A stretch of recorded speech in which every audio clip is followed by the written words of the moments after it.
Hey there, small business owners, ready to streamline your accounting and payments? Today, I'm going to show you how to easily connect PayPal to QuickBooks Online in just a few minutes. Let's dive in.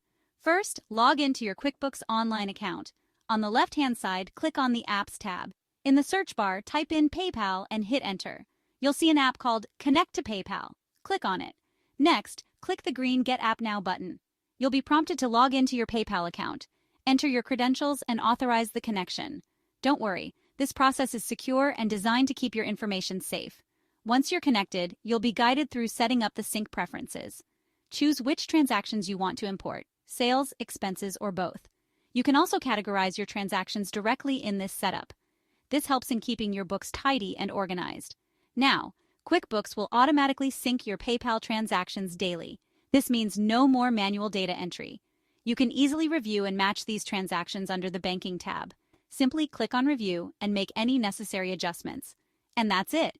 You've now linked your PayPal to QuickBooks Online. This connection not only saves you time but also reduces the risk of errors. Plus, it gives you a clear picture of your business's financial health at a glance. If you found this video helpful, don't forget to like and subscribe for more tips and tricks to help your business thrive. Thanks for watching and happy accounting.